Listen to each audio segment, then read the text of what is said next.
It's Monday, January 24th, and this is Market Call. I'm Dan Nathan. I'm joined, as always, by Guy Adami, and on Mondays by the indomitable Carter Braxton Worth of Worth Charting here. Today's episode of Market Call is brought to you by FactSet, financial data and analytics powered by Tomorrow, and of course, Open Exchange, because they manage virtual meetings that matter. Huge day for the market here, guys. We just got to kind of get into it, man. We'll put 30 minutes up on the clock here. Huge week also when you think about that Fed meeting that we know is happening starting tomorrow, and we're going to hear from Fed Chair Powell on Wednesday, and we have some massive tech earnings, big ones. As Carter's been saying, they shoot the generals last. Well, we're going to hear what they have to say and how markets react to that guidance that they report. Guy Adami, welcome, brother. You're down in Florida. You're at an industry conference here, an investment conference. What's the word on the street right now? Because things are pretty ugly here in the markets today. Well, there's the buzz is what's going on? Does the Fed have it wrong? Is there a Fed misstep? They're going to reverse course? What's going on in crypto? I mean, everybody seems to have questions. Not a lot of people have answers. And I'm not suggesting we've had the answers, but we've been talking about a lot of the things that have come into fruition over the last few trading sessions. We've been talking about this stuff for the last couple of months, quite frankly, and now here we are. Carter talks about shooting the generals last. Well, I don't know if Netflix is a general, but it's certainly lieutenant. They obviously shot that last week. And now we're seeing some of the pain coming into the names that we talk about all the time, the F-MAGA complex, as you say. So it's a fascinating day. We're going to look at charts, but right now everybody's trying to figure out, where the floor is. And quite frankly, doesn't appear to be one yet. Yeah, well, Carter, I mean, listen, we've sounded like broken records talking about the concentration of the major indices, about 6 or 7 names, but we've also been highlighting at the same time what Guy called like Netflix, a $200 billion market cap company, as a lieutenant. Maybe it was a colonel or a captain. I don't know, Guy Adami. But the point here is that we've been seeing SaaS names. We've been talking about it since November when Adobe and when Salesforce sold off 10% after their earnings and their guidance, what that meant for some of the broader names. That same period of time, we saw Snapchat get absolutely murdered after their results. Snapchat is down 60% from its highs just a few months ago. So we're seeing it across a lot of big names. Now, Carter, what is this? We're seeing a broadening out of weakness that we've seen in recent tech IPOs, in SPACs, in meme stocks. I mean, the list goes on and on. What's your take here?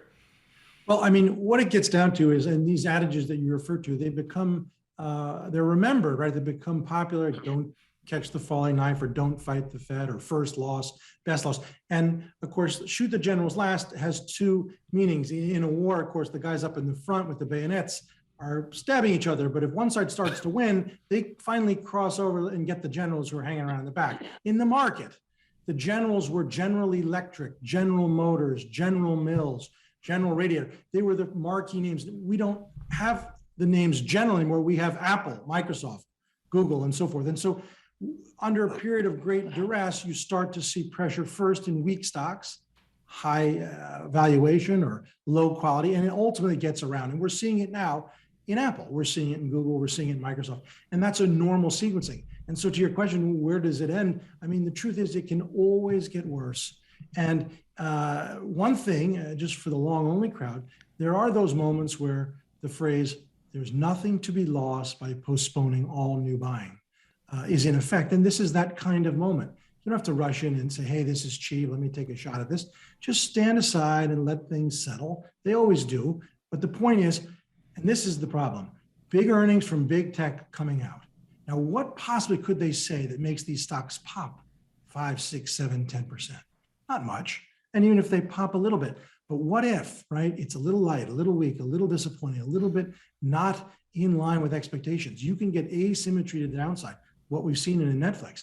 And you start getting that out of Apple and Microsoft, you've got meaningful downside still in the S&P. Yeah, so before we hit the S&P, which is down about 11% on the year, and the NASDAQ is down about 15.5%, you brought the Russell 3000. Oftentimes when we refer to the Russell index, we're talking about the Russell 2000, which is an index of small cap stocks, which at times over the last year, Apple's market cap has been equal to or greater than, not after this sharp drop that it's been. Talk to us about the Russell 3000 and why you're looking at that here and now.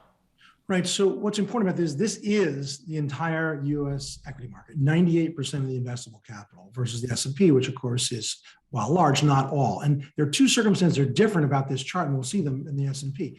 The Russell 3000 could never make the new high. You have a double top and you have a break-in trend. Now look at the next chart. And this is important. The next chart shows the same double top, but we've already violated the October low. So if you go back and forth fairly quickly, if we toggle, yes, we have a double top and a break-in trend. We have a double top, and now we're through the prior low. And the issue is, does the S&P do the same thing? And we have S&P charts, and maybe we should jump right to those just to make a point and look at the slight difference. The S&P is now right at those October lows, and the presumption is it too will break those lows. Yeah, Dan, real quick, it's interesting that Carter mentions the October low in the S&P. October 4th, I believe, was the day it made an intraday low of 42.78, and here we are basically trading right around there. So this is an extraordinarily important chart. I mean, Carter had talked about those double tops literally for months leading up to this. They proved to be obviously prescient in his call, and now this level in the S&P is critical. We'll see how we close today. I mean, I didn't bring my magic lamp or my crystal ball with me to Florida, but my sense is we're going to defend this really hard over the next couple of days. It'll be interesting to see what happens as we get earnings later in the week. Carter, why do you think it is that, Guy and I, and you also, we have, no shortage of really smart strategists at our disposal that we speak to on Fast Money, or we speak to on Market Call, or on our podcast, that sort of thing. Why is it that most of them really, think about the fundamentals going forward, and they kind of justify, valuations that are being paid? But when you're looking at charts, you're doing it devoid of those sorts of inputs here, and they seem to work. I mean, that you've been flagging this uptrend in the S&P 500 as something that was very vulnerable. The same way you were talking about the support in the Russell 2000 over the last 9 to 12 months as very vulnerable. What is it that you see that the fundamentals are not incorporating right here? Well, I mean, it's such a big subject. I guess, remember, the original form of securities analysis, if you will, was charting, right? The CFA Society started in 1962. The whole CAPM model, or the idea that you can discount future cash flow. First of all, who can determine what 3 to 5 year cash flow is? And then who can determine what interest rates are going to be? And then assign a multiple to that cash flow. It's all very gray. The oldest form of trying to buy and sell is charting. They have documents going back more than 150 years in the rice market in China, which is where we get candlesticks. But the issue is this: when you're in a period of great strength, think about coming off an 09 low or the COVID low, correlations almost go to 1. Everything is bouncing. Yeah. Well, guess what happens on the way down? It's the same thing. On a day like today, there are only 2 stocks in the S&P 100 that are up. And obviously defensive names are down less than other names, but everything is down. That's what happens when you're in an epic moment, a day or days where you're surging or collapsing. Yeah, well, that's a good point. I mean, you just used the term epic, and, there was nothing, I think, that, as far as the charts were saying, or just the sentiment in the market that said that we were about headed for an epic period. But, when you look at this, we got a guy, you got to weigh in on this, though. So we have a little slide here that says through the floorboards, and our main man, Carter Braxton, where there was probably Kim, came up with a pretty good meme or whatever you would call it. But it was talking about the number of stocks that are off their 52-week highs. 10% of the stocks in the Russell 3000, 2561, we're down more than 10%. 1800 down more than 20%. 1260 down more than 30%. The list goes on and on. There's nearly 500 stocks that are down more than 60% from their highs. What does that mean to you, the breadth to the downside, Guy? Well, it means that finally, I think the market is catching up to what we saw over the last few months. The fact that underneath the surface, there were certain stocks telling a story, but the broader market had not participated in that. Now it's all starting to come to fruition. By the way, I think you would submit, and Carter as well, that this is probably the healthiest possible thing for a market that's basically gone up unabated, maybe, outside of October of 2018, since 2008-09. So I think this is a healthy thing. By the way, Tom Lee has talked about this on our podcast. He's talked about it on some of the shows that we do. And Mike Wilson as well has talked about the need for this type of action in the first half of the year to sort of set the framework for a back half rally. And I think that's exactly what we're seeing. Right, but here, Carter, I got a question for you here now. If you think about, we can all agree that it's healthy. That it's taking some froth out of the market. It's re-rating some stocks that were trading at multiples that they just shouldn't have been at, especially when you consider the decelerating kind of growth environment we're likely to be in for the next year or so after such a big ramp in 2021. I guess my question for you is, how quickly can you expect, these 1,200 stocks that are down more than 50% from their 52-week highs, and in many cases all-time highs, how quickly can you expect them to snap back? Is it a tradable sort of situation? Because Guy and I get these questions all the time on fundamentals. I love the story about this stock 6 months ago when it was much higher. Now it's much cheaper, and I think I'm all in right here. So how quickly do you expect pullbacks or bounce backs? Yeah, but not quickly. Meaning, here's the thing: this is much more insidious now, right? It's starting to how would we say it? Disillusionment is a good thing. It's called the breaking down of illusions. Yes, we don't want to have illusions. So here's the first illusion: that crypto is somehow a currency and a store of value. So that's being wiped out and sort of reconciled as it's not a currency, it's not a store of value. It might be a great gambling chip, but there was an illusion that banks should be owned and overweighted in financials because rates are going higher. That illusion is it's an illusion that one should be in small caps because they're cyclical and beta.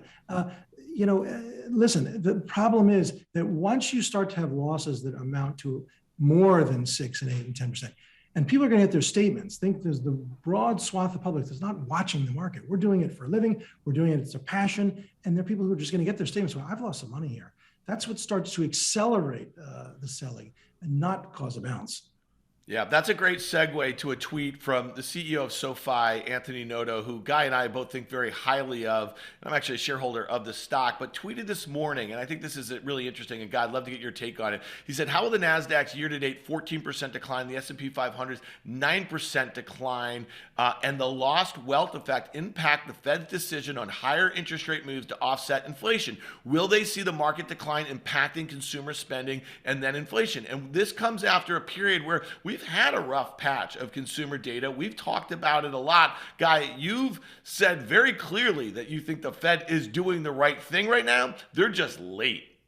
Oh, they're late by years, number one. But this tweet by Anthony Noto is something that I've said I want to say for years, and it sort of synthesizes a lot of things that I've said. Consumer spending, basically, you overlay a chart of the S&P 500, and as long as people feel the economy's doing well, vis-a-vis the market, understanding that the two have nothing in common, people will spend money. On days like today, when the evening news will lead with the stock market, by the way, for the wrong reasons, because obviously it's lower, people will start to question their spending habits. And we saw it in 2018 from the October into December, when consumer spending stopped on a dime, when the market went down close to 20% over the course of 2.5 months.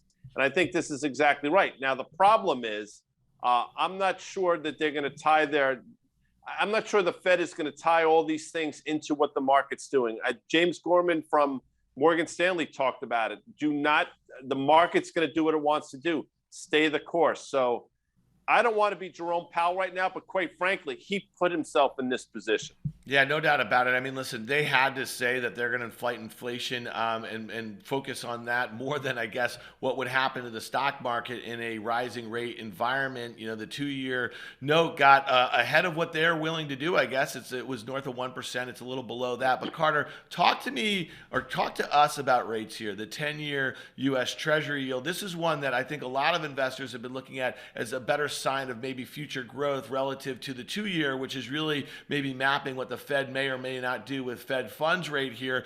You were calling for this thing to come back to maybe 1.5 last week. We had that breakout. Do you think we're going to see a false breakout? And what does yields coming in this environment say to you about what the Fed is likely to do here? Well, probably on a moment-to-moment basis, it's just the way gold is very stable. It's a safety trade, right? And so you're seeing people, of course, buy treasuries. But I think the two things that matter is that right now, we are effectively where we were a year ago. Yes, it's been a great trajectory down, then back up. But at the end of Q1 of 2020, the 10-year money was at 1.77. And here we are at 1.77. The consensus of much higher rates, I don't think is going to be accurate. Yeah, well, Guy, I mean, listen, you and I have gone back and forth on this, and you've had directionally a really great call for 18 months now on yields. What would your take be if we did see the 10-year U.S. Treasury get back below that downtrend, right, from about a year and a half ago pre-pandemic, and work its way back to that 1.4 level, that uptrend? What would it say to you about what's going on in the markets, and how do you think equities would feel about that?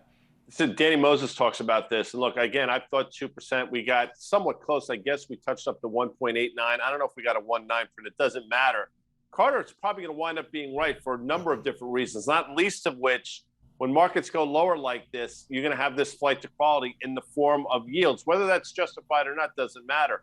And if rates were to fall precipitously from here, I don't think that augurs particularly well, because what it says is, you know what? Slowing economy, rising inflation, the stagflationary environment, that the Federal Reserve has nothing in their quiver to combat it with. And if two-year yields stay stubborn here, and I think they will, you're going to see a flattening of the yield curve. And one thing I've said, I thought 2s10s would go to about 30 or so basis points, and I thought it would happen somewhere between 145, 150 to 180 or so in the 10-year. So what does it mean? Well, lower yields typically mean good things for the market. This time, I'm not certain that's going to be the case, Dan. Yeah, so just to put a bow on this, what do your guys take? Carter, I'd love to hear you first here. If Fed Chair Powell at his meeting that starts tomorrow, when he speaks to the world on Wednesday, if they were to take a dovish turn because the stock market is down and quite violently in just a short period of time, would you think that's bullish for equities 3 to 6 months out, or would you think it's bearish for equities? I'd go bearish. I mean, it means that I mean, what they would be confessing, it's true anyway, is they have no clue. So, I mean, come on. These are the guys, when we were going down in 08, Paulson, I believe, right? A former Goldman guy who said, nothing wrong with the market. I mean, think about Moody's and the big credit agencies. They didn't downgrade any of the paper until it was at the low. Look, they're humans and they don't have any more idea than anybody else. We all have certain tools. And then after that, it's still speculating. And so were they to do that, I think you would have much more, as an individual, much more reason for concern and caution were they to stay the course.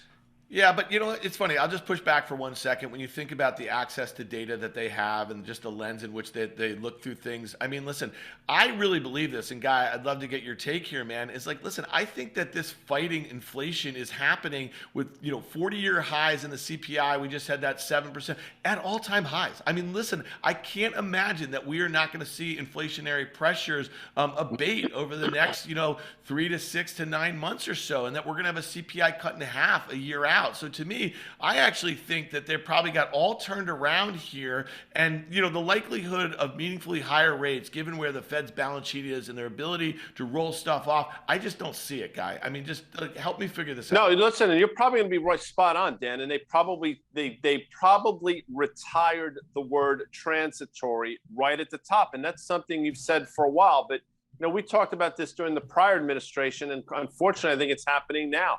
The prior administration, their report card for how well they were doing was the stock market. Full stop. They said it. And they needed lower rates. They needed a dovish Fed to help that, and they got it. Now this administration, again, whether it's justified or not, I think their report card is coming under the auspices of inflation because everybody's talking about it. And if you remember, the first thing that Jerome Powell said after his renomination was, guess what? Retiring transitory. We're going to fight inflation, which, has surprised all of us. I don't think that's coincidental. So we'll see what happens. But to Carter's point, if they kowtow now on the back of a stock market that's just correcting, albeit in a violent way today, I think maybe for a couple of days that's bullish for the stock market for the next 3 to 6 months, which was your original question. I think that's really bad. Yeah, I agree with you. And that's what we did see. The market was selling off into his reconfirmation hearing a couple weeks ago. And we did rally off of what was still hawkish commentary. I think the market, at least participants, like the fact that they're at least going to kind of keep an eye towards that credibility or whatever credibility they have left. All right, let's talk about this one, because this risk asset, gold, is one that I know, Guy, you have been bullish of for a long time. Carter, you're making a bullish technical case here. You got a couple of charts. Give it to us. And I'd love to hear, Guy, your fundamental take here. So just a couple of things, just sort of a point that can't be refuted. Almost in every major drawdown, in the S&P 500 going back to 1929, 20% plus. Gold has been positive in every one except one instance. But either way, it's a great hedge against general market weakness. And now we pile on the fact that you've got Bitcoin on the ropes, and gold can stand alone as an asset and a store of value. So as to the chart, I mean, talk about tension, talk about converging lines is what that is called, of course, which means we're getting into breakout or breakdown. And one could say, yeah, you should have drawn a red arrow or if it's going down. I don't think so. If you look at the next chart, we can maybe go back and forth. This is a longer term. And this circumstance is very similar to 2011, 2013 setup. In 2013, 10-year yields went from 1.6 to 3 and gold collapsed. So if this analog were to be the case, then rates are going meaningfully higher and gold is about to collapse. I don't think we're anything like that. And so, sure, while rates can go higher, they are not likely to go meaningfully higher. And here's the problem. Were they to do something similar to what they did in 2013? Stock market, the sell-off now is just a preview of coming attractions. Yeah, Guy, what's your take here, bud? Because I know that you've been kind of reloading, it's been in a pretty healthy downtrend from the summer of 2020, and Carter just mentioned Bitcoin. We're going to hit the charts later there. There was this kind of inverse relation between Bitcoin really got off the mat in the summer of 2020 and gold had just come off of all-time highs and it's been in that downtrend. You see all that tension here. What's your take on gold? And I'll just tell you, we had a VIX about a week ago that was a little south of 20 and now it's 35 or so. And gold vol in the options market was really cheap here. I'm just curious your take there, because that got me interested in buying calls or call spreads in the GLD, the ETF that tracks it here, because if everything Carter said is correct, that's a low vol way to play a sell-off in the broad market. No, I appreciate that. If you toggle back for a second, if you give me just a minute or so, think about what's been going on in the world. You've just said Bitcoin has effectively been cut in half. Not effectively, it has been cut in half since its all-time high. That's number one. Number two, the inflation concerns are real. I mean, just see it in the numbers. Number three, we haven't talked about yet, but it's front and center. I mean, you have some serious geopolitical risk, not least of which in the form of what's going on between Russia and Ukraine, and now theoretically what could happen if the United States and NATO inserts themselves. Just a lot of crazy things going on. Oh, by the way, gold should have done extraordinarily well, and it's not. With all that said, and I think Carter would agree with this, you don't have to believe any of this stuff. Just believe this chart. It's going to happen one way or another. You're going to get a crescendo. It's going to come in the form of this pennant formation that has been forming for quite some time. I agree with Carter. I think it's going to correct itself on the upside in a major way. But I can understand why people would say gold should be doing better. It's going to fail. We'll see. Let the charts decide. So I'm with Carter on this one. All right, let's talk about Bitcoin, because, to me, my view very simply was that any incremental dollar that might be going to gold, that for that perceived store of value, is likely to be going to Bitcoin. But the problem we have here over the last year, that Bitcoin has been cut in half on 2 occasions. It's not done going down, or maybe it is. I don't know the moment in which it stops. But, at this point, the drawdown from that all-time high just a couple months ago is greater than the one from last spring into the summer. Carter, I drew the lines here, man. Give me this is a 1 year on the Bitcoin. What does it say to you? Are we likely to find support at that kind of double bottom low from last summer near 29,000 or so? Is that going to be a little bit overdone at that point? Well, at least we'll get there. But I mean, here's the thing. The sell-off is within the lifespan of Bitcoin quite ordinary. While that sounds crazy to say, Bitcoin has had a 90% peak to trough decline. It's had 2 that are in the 70s and 80s. And so while we're down here 50, 60, there's every possibility there's more to go. Using a prior low or a prior high is always a reference point to start with. The issue with that always is when they don't hold, what's next? Then you look at lower levels and try to find your way, and to some extent, find your way in the dark. Here's the issue. Back to this.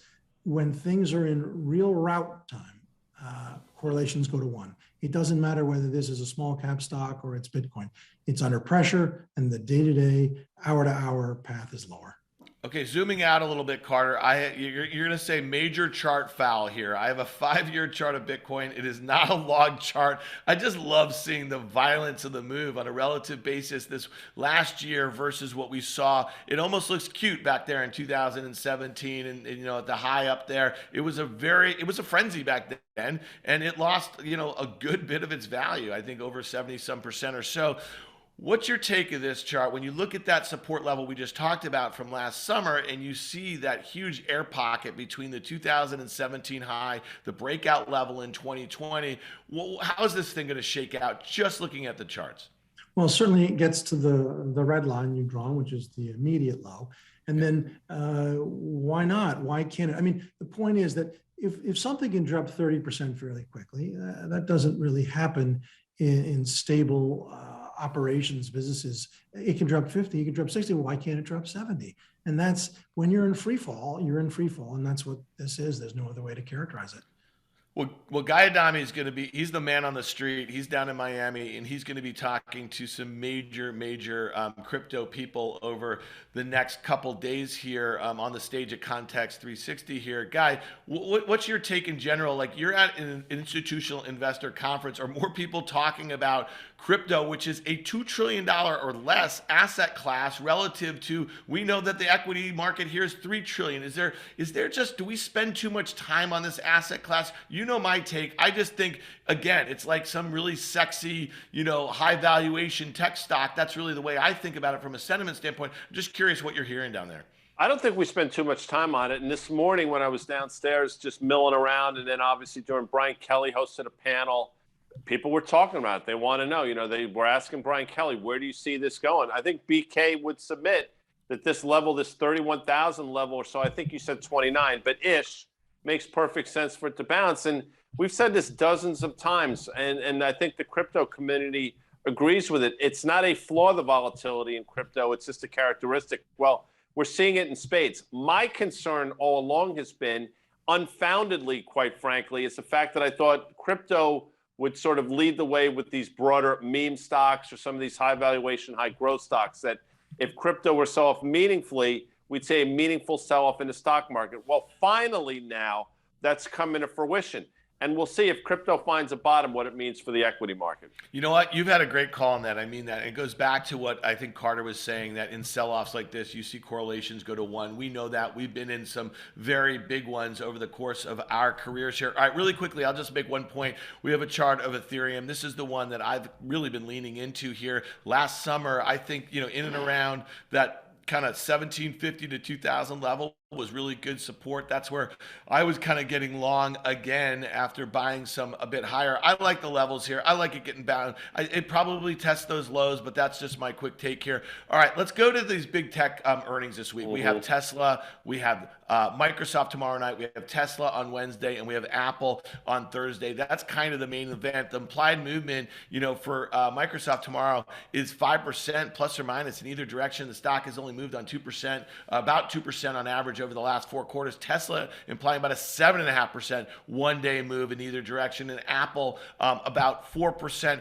Carter, rip us through this Microsoft chart here. I think it should not be lost on anyone that this company announced a $70 billion acquisition of a gaming company last week. So here we are now. We're getting close to correction territory. I know you don't really care a whole heck of a lot about that. At its lows today, was down 6%. This is the second largest market cap company in the U.S. It got very near that uptrend that's been in place for the last year and very near those October lows. What's your take on Microsoft into the print?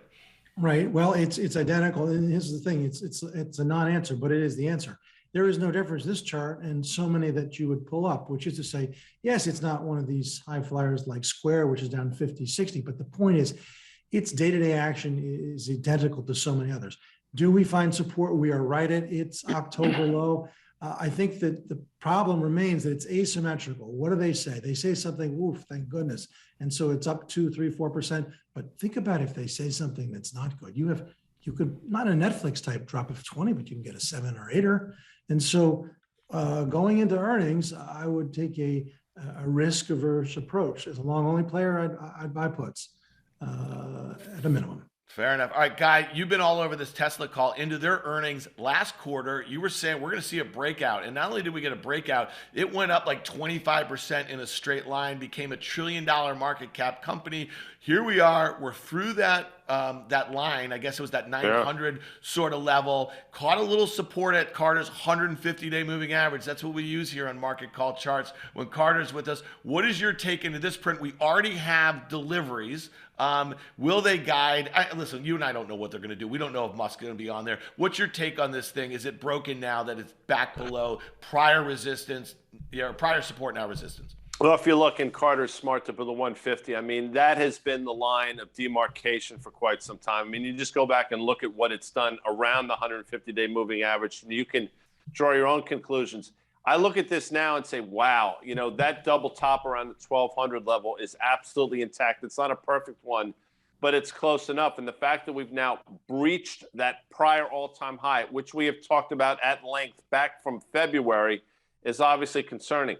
I'll tell you how you trade it. You wait for them to report and see what it does. And if you have this downdraft, I mean, you could potentially get a downdraft to levels we saw over the summer. I think that's where you get back in. And quite frankly, Dan, those levels. It's probably in the high 7s, low 800s. On the flip side, we could be talking about the fact that, once again, Tesla defended the 150-day. But you're flipping a coin right now. And to me, that's not how you want to trade these names. Yeah, no, I agree. And we're going to talk about Apple now on Thursday. And by then, we're going to have a lot more information about the Fed and just how low market participants are willing to sell some of these stocks down.